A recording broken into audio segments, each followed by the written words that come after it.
नमस्कार प्यारे विद्यार्थियों।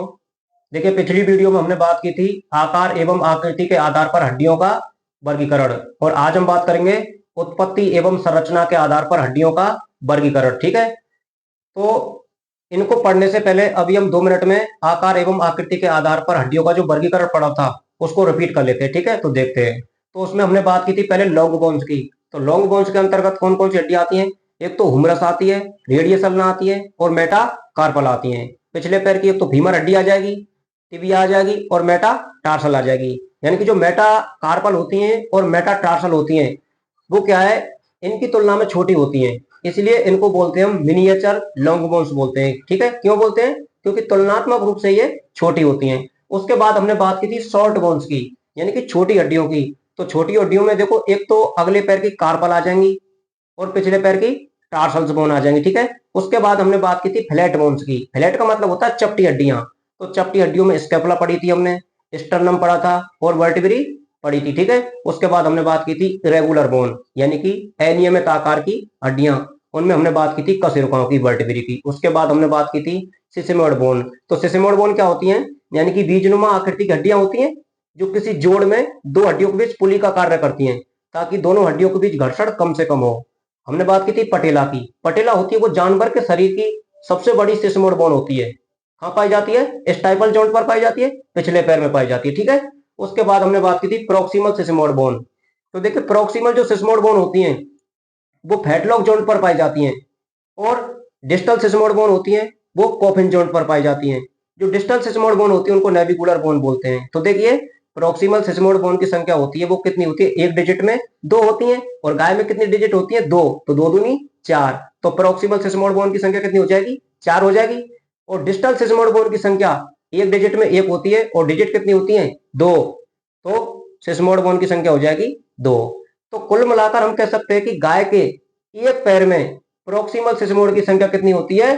चार। और डिस्टल सिसमोइड की संख्या कितनी होती है? दो। ठीक है, उसके बाद हमने बात की थी घोड़े की। तो घोड़े के प्रत्येक पैर में दो प्रोक्सिमल और एक डिस्टल सिसमोइड बोन की संख्या होती है। ठीक है, उसके बाद हमने बात की थी न्यूमेटिक बोन। न्यूमेटिक बोन क्या होती है?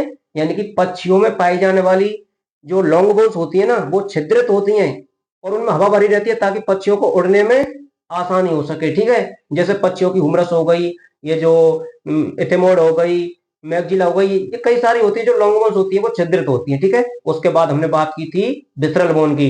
विसरल बोन क्या होती है? जानवर के शरीर में पाई जाने वाली आंतरिक हड्डियां।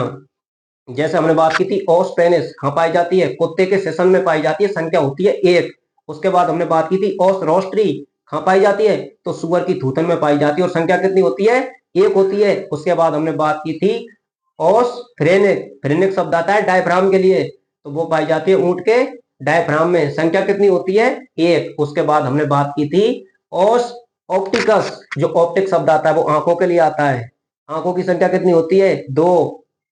और ओस ऑप्टिकस होती है वो कहाँ पाई जाती है? पक्षियों की आंख में पाई जाती है, संख्या होती है इनकी दो। उसके बाद हमने बात की थी ओस कॉर्डिस। ओस कॉर्डिस पाई जाती है गाय के हर्ट में, या रूमंती जानवरों के हर्ट में पाई जाती है। जो वेंट्रिकल होते हैं ना, वेंट्रिकल के आधार में पाई जाती है। ठीक है, इनकी संख्या भी दो होती है। तो ये तो हो गया अपने पिछली वीडियो का पोर्शन। ठीक है, हमने यहाँ तक पढ़ा था, और आज हम पढ़ेंगे उत्पत्ति एवं संरचना के आधार पर हड्डियों का वर्गीकरण। तो देखो, पहले हम बात करेंगे उत्पत्ति के आधार पर। उत्पत्ति का मतलब हड्डियों का निर्माण कैसे हो रहा है, उत्पत्ति कैसे हो रही है, उसके आधार पर पढ़ेंगे। तो देखो, उत्पत्ति के आधार पर जो हड्डियां होती है ना, कितने प्रकार की होती हैं? दो प्रकार की। कितने प्रकार की? दो प्रकार की। एक तो मेम्ब्रेनस बोन, जिनका निर्माण किससे होता है? झिल्लियों से होता है, कलाओं से होता है, मेम्ब्रेन से होता है। मेम्ब्रेन से कैसे होता है? त्वचा के नीचे स्थित जो मेम्ब्रेन होती है ना, उनमें ओस्टियोजेनेसिस के द्वारा होता है। ठीक है, देखिए दूसरी, देखिए उत्पत्ति के आधार पर पढ़ रहे हैं हम। कितने प्रकार की होती है? दो प्रकार की। पहली है मेम्ब्रेनस बोन, इनको बोलते हैं हम कलाजात हड्डियां।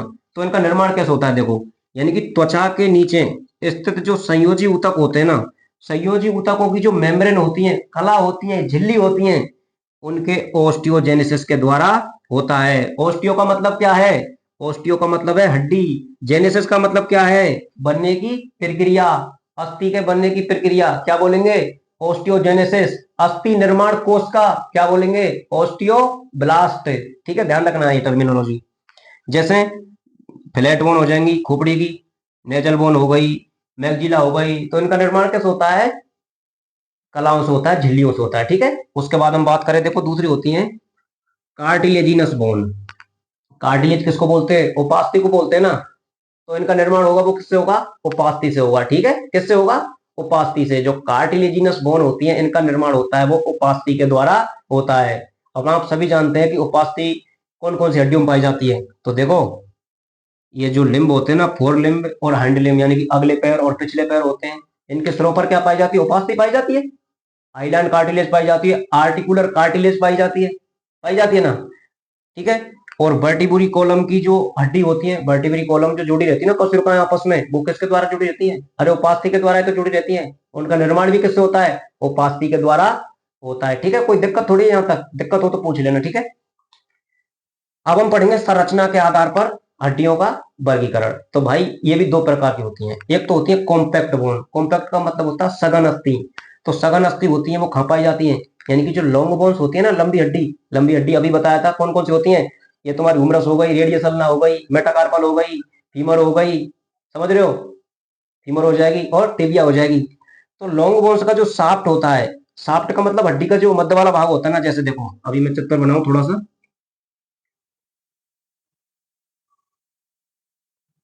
ये हड्डी है और ये क्या है इसका? साफ्ट।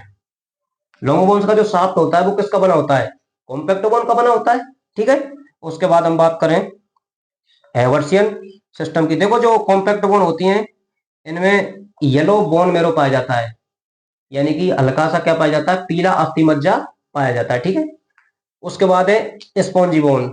जो स्पॉन्जी बोन होती है ना, वो लंबी हड्डी होती है उनके सिरों पर पाई जाती है। कहाँ पाई जाती है? जैसे ये लंबी हड्डी है, उसका ये सिरा, तो यहाँ कौन सी पाई जाएगी? स्पंजी बोन पाई जाएगी, ठीक है। और कहाँ पाई जाएगी? जो रिब्स होती हैं पसलियों में पाई जाती हैं, और मस्तिष्क की जो फ्लैट बोन होती हैं वहां पर पाई जाती है, जैसे कि नेजल बोन हो गई, जो तुम्हारी मैगजिला हो गई, वहां पर पाई जाती हैं। और वर्टिब्री की सेंट्रम में पाई जाती है। कहाँ पाई जाती है? वर्टिब्री की सेंट्रम। सेंट्रम क्या होता है? वर्टिब्री के बीच में जो गुहा होती है ना, उसको बोलते हैं सेंट्रम। तो वहां पर ये पाई जाती है, ठीक है। अब देखिए इनमें हैवर्सियन सिस्टम होता है, भाई दिख रहा है ना, हैवर्सियन सिस्टम होता है वो अनुपस्थित होता है। हैवर्सियन सिस्टम क्या होता है? मैंने पिछली वीडियो में बता दिया, एक बार फिर बता रहा हूं। तो हैवर्सियन सिस्टम क्या होता है? यानी कि लंबी हड्डियां होती है ना, उनमें ब्लड के द्वारा पोषक तत्वों को पहुंचाने का काम करता है, और उपापचय के दौरान जो उत्सर्जी पदार्थ होते हैं ना, उनको बाहर निकालने का काम करता है, ठीक है। तो ब्लड के द्वारा एक तो ऑक्सीजन पहुंचाएगा और पोषक तत्व पहुंचाने का काम करता है, और अपशिष्ट पदार्थ होते हैं उनको बाहर निकालने का काम करता है। हमने पढ़ा था हड्डी की आधारभूत संरचनात्मक एवं क्रियात्मक इकाई क्या होती है? ऑस्टियोन होती है। जो कहाँ पाई जाती है? वो हैवर्सियन सिस्टम में ही पाई जाती है, ठीक है। और देखिए इनमें अल्प मात्रा में पाया जाता है रेड बोन मेरो। क्या पाया जाता है? रेड बोन मेरो, यानी कि लाल अस्थि मज्जा पाया जाता है, ठीक है दोस्तों। यहां तक अगर आपको किसी भी प्रकार की कोई दिक्कत हो ना, तो आप पूछ लेना, ठीक है। आगे हम बात करेंगे हड्डी की संरचना की। किसकी बात करेंगे? हड्डी की संरचना की, ठीक है। देखिए एक बार दोबारा से रिपीट कर ले, कोई फर्क नहीं पड़ता, 2 मिनट में। देखो हम पढ़ रहे हैं हड्डियों का वर्गीकरण किसके आधार पर? उत्पत्ति एवं संरचना के आधार पर।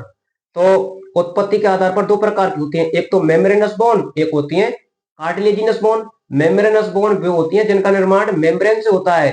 मेम्ब्रेन से कैसे होगा? त्वचा के नीचे स्थित जो झिल्ली होती है ना, संयोजी ऊतक की परत होती है, उससे ही ओस्टियोजेनेसिस के द्वारा इनका निर्माण होता है। और एक होती है कार्टिलेजिनस, इनका निर्माण होता है वो उपास्थियों के द्वारा होता है। तो मेम्ब्रेनस में आ जाएंगी तुम्हारी फ्लैट बोन आ जाएंगी खोपड़ी की, और नेजल मैगजिला वगैरह काफी आती है, ठीक है। लेकिन ये तो उदाहरण मात्र के लिए है।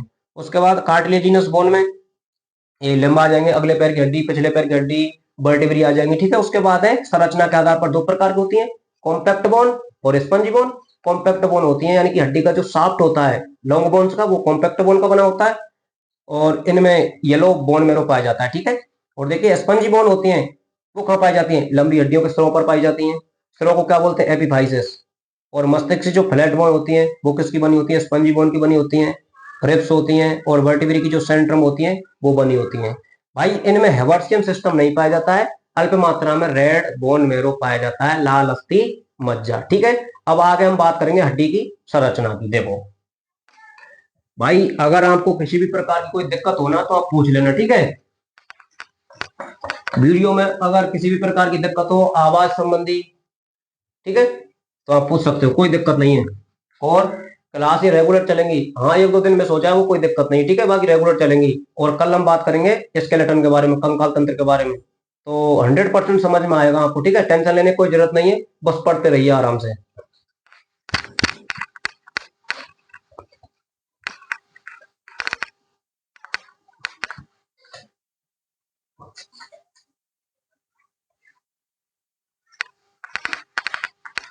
देखो भैया, आओ हम बात करेंगे हड्डी की संरचना की। तो देखो मैं हड्डी बना रहा हूं।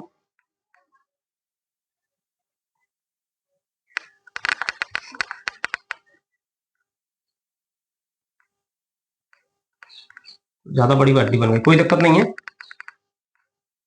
खाती पीती गाय है, ठीक है। ये क्या है, हड्डी की संरचना हो गई, जैसे तैसे, कोई दिक्कत नहीं है। अब देखो, हड्डी पर 3 परत पाई जाती है। कितनी परत पाई जाती है? 3 परत। तो परतों के नाम लिख लेते हैं पहले। तो परत कौन कौन सी होती है? देखो, सबसे जो भारी परत होती है उसको बोलते हैं पेरिओस्टियम। क्या बोलते हैं? पेरिओस्टियम। पहली होती है भारी परत, पेरिओस्टियम होती है, ठीक है, ये सबसे भारी परत है। और मध्य की को बोलते हैं मैट्रिक्स। क्या बोलते हैं? मैट्रिक्स बोलते हैं। और अंदर की को बोलते हैं हम एंडोस्टियम। तीसरी होती है एंडोस्टियम,